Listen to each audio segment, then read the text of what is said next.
হ্যাঁ হ্যাঁ, দেখো, কোনো ব্যাপার না, শুধু দেখবেই তো, আর কি করবে। দেখার জিনিস দেখবেই। হ্যাঁ, যেটাই বলো, বুঝতে পেরেছি, লাস্টের টুকু আর পড়লাম না। ঠিক আছে। তুমি বেঙ্গলি মহিলা, নাম কি? আমার নাম জ্যোৎস্না। শুভ শুভ শুভ শুভ।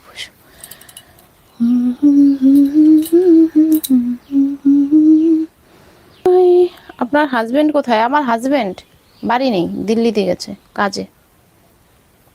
বুঝেছো? তুমি ঠিক বলেছো। হুম। বৌদি কিন্তু সবসময় ঠিকই বলে, বুঝেছো? একটাও কিন্তু মানে খারাপ অঠিক কথা বলে না, সবসময় ঠিক বলে। আজকে রান্না করব কি সেটাই ভাবছি। ছেলে বলছে একটা ভালো কিছু রান্না করো, তো ভালো কিছু কি সেটা বুঝতে পারছি না। আমার মনে হচ্ছে ওর একটু মানে চিকেন খাওয়ার ইচ্ছে হয়েছে, দেখি বাজারে যায় কি না। যদি যায় তাহলে চিকেন নিয়ে আসতে বলবো একটু।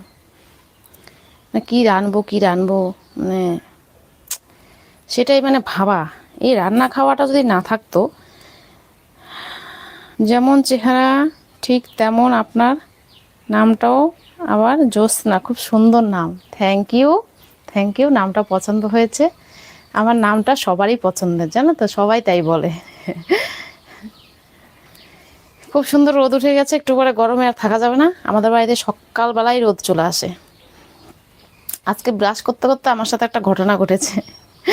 ব্রাশ করতে করতে আমাদের পাশে পুকুর আছে, যে পুকুরটার দিকে তাকিয়েছি, তো মানে যাত্রা করে একটা ডিম দেখতে পেলাম। সারাদিনটা কেমন যাবে জানি না, তো ডিমটা দেখতে পেলাম। গেলাম, আমি ভাবছি যে ওটা মনে হয় ডিমের খোলা হবে। তা হাঁসগুলো যে থাকে না পুকুরে, তো হাঁসটা ডিম পেড়ে গেছে কালকে মনে হয়। তা আমি সেই ডিমটা পেয়েছি আজকে।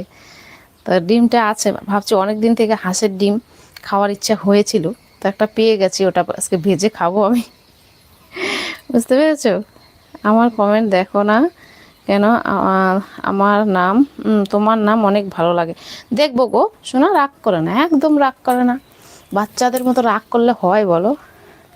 কেমন আছো? ভালো আছেন? হ্যাঁ, আমি ভালো আছি। তুমি কেমন আছো বলো? বৌদি, তোমার বাড়ি কোথায়? আমার বাড়ি বালুরঘাট, বালুরঘাটে।